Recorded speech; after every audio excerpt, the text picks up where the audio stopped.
तो बच्चों आइए अब हम लोग सी हॉरिजॉन के बारे में थोड़ा सा डिस्कस करेंगे कि सी हॉरिजॉन क्या होती है। सबसे पहला पॉइंट आप बताओगे, this is the third, C horizon is the third layer of ये सॉइल प्रोफाइल। सॉइल प्रोफाइल की ये थर्ड लेयर है। उसके बाद एक और पॉइंट है कि ये छोटे छोटे लंप ऑफ रॉक्स से बनी होती है, मतलब छोटे छोटे रॉक्स के टुकड़े से बनी होती है। हालांकि यहाँ रॉक्स के पीसेस तो हैं बट थोड़ी सी मिट्टी भी होगी। बट यहाँ पे रॉक्स के जो पत्थर होते हैं उसके क्रैक्स एंड क्रीक्स पाए जाते हैं। इन क्रैक्स की वजह से ही नीचे का मॉल्टेन फॉर्म ऊपर आता है, मॉल्टेन लावा। ओके, ठीक है, हो गया। तो सी हॉरिजॉन के बारे में बस इतना ही। C horizon is the third layer of soil profile.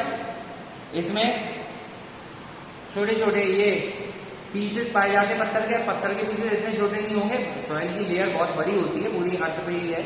तो यहाँ डी हॉरिजॉन बेड रॉक में पूरे पूरे पत्थर है, पूरी पत्थर से बनी हुई है। यहाँ पे थोड़े कम पत्थर पाए जाएंगे लेकिन पाए जाते हैं। इन पत्थरों के बीच में क्रैक्स होते हैं, ये समझ के रखना। अब आप कहो तो ये जनरली हार्डर होगी, सी वाली हॉरिजॉन बी वाले से भी हार्डर होगी। सबसे सी हॉरिजॉन के नीचे भी सबसे बिलो में होती है डी हॉरिजॉन, या हम बोलते हैं जिसको बेड रॉक। ओके, समझ में आ रहा है? ये सबसे ज्यादा हार्ड लेयर होती है और डिफिकल्ट टू डिग, मतलब इसको खुदाई करना भी, इसको खोदना भी ज्यादा टफ होता है। आई थिंक आप लोग सॉइल प्रोफाइल समझ गए होंगे, ए हॉरिजॉन, बी हॉरिजॉन, सी हॉरिजॉन और नीचे वाली बेड रॉक। इसके बारे में मैंने आपको पढ़ा दिया है। अब हम लोग नेक्स्ट टॉपिक की तरफ बढ़ते हैं, which is named as soil type. जैसे मैंने बताया कि वेदरिंग की वजह से ही क्ले और सैंड बनती है, but different type of conditions, climatic condition, different type of weathering की वजह से हर जगह की मिट्टी और सैंड डिफरेंट टाइप की होती है।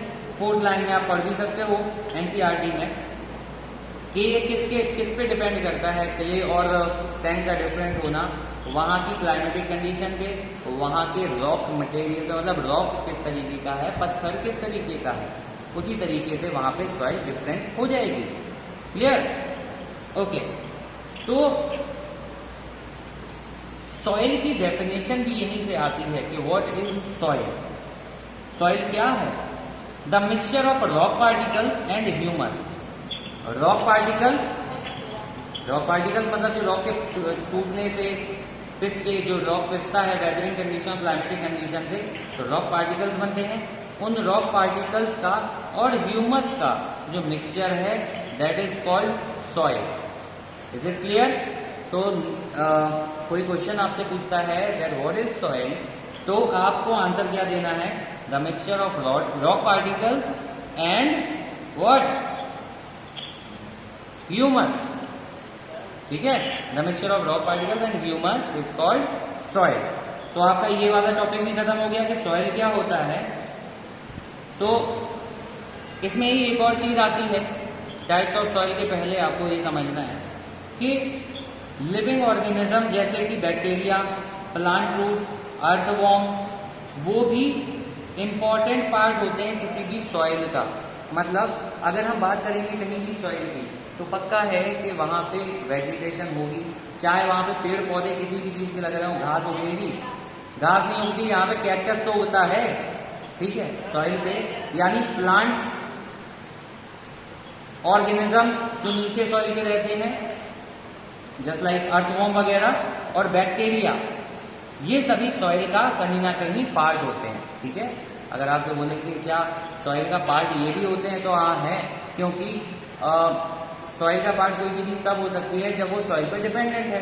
तो प्लांट्स पूरी तरह से सॉइल पे डिपेंडेंट है, बैक्टीरिया पूरी तरह से सॉइल पे डिपेंडेंट है, एंड व्हाट, हमने तीसरा चीज भी बताया था, अर्थवॉर्म या जो भी कीड़े मकोड़े नीचे रहते हैं, ये सभी सॉइल पे डिपेंडेंट है। तो हम बोलेंगे कि ये सॉइल का एक पार्ट है किसी न किसी तरीके से।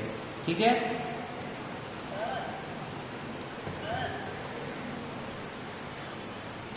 सो सॉइल को हम क्लासिफाई करते हैं on the basis of proportion of particles of various sizes. Soil को हम क्लासिफाई करना है, अलग अलग टाइप से देना है, तो उसके अंदर मौजूद अलग अलग पार्टिकल्स का प्रपोर्शन चेक करते हैं, उसकी वजह से हम सॉइल को क्लासिफाई करते हैं अलग अलग टाइप्स में। ठीक है, अभी इसको समझने के लिए अब आगे की डिटेल भी पढ़ो। ठीक है, अगर सॉइल में जनरली सॉइल में बड़े बड़े कंकड़ मौजूद हैं, ठीक है, बड़े बड़े कंकड़, मिट्टी क्ले वाली नहीं है, बिल्कुल सॉफ्ट वाली नहीं है, बिल्कुल पिसी हुई नहीं है, कंकड़ नुमा मिट्टी है। ठीक है, तो ऐसी सॉइल को जब वो पार्टिकल्स, बिग पार्टिकल्स रखेगी तो हम कहेंगे Sandy soil. Okay,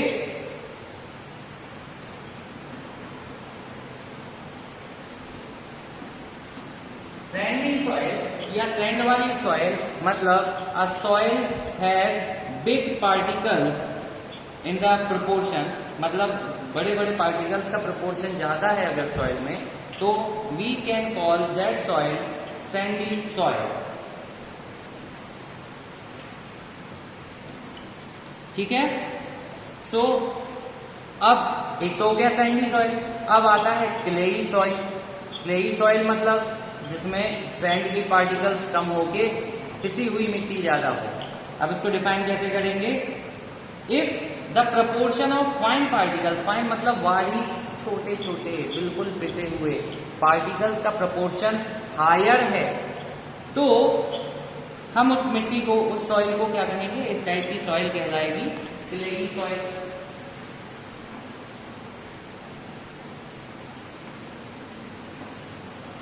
clay soil spelling है CLAYEY SOI सॉइल। ठीक है, अब एक और टाइप आता है which is called loamy soil. ठीक है, क्या होगा, ये कैसे होगा? If the amount of large particles और amount of large particles and the amount of,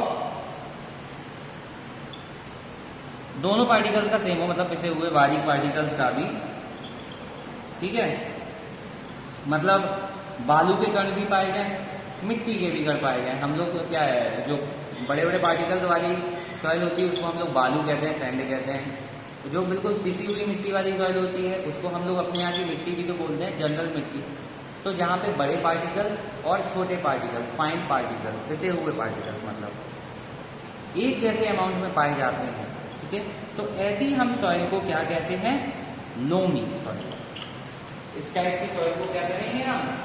Lumi, LOAMY, Lumi soil.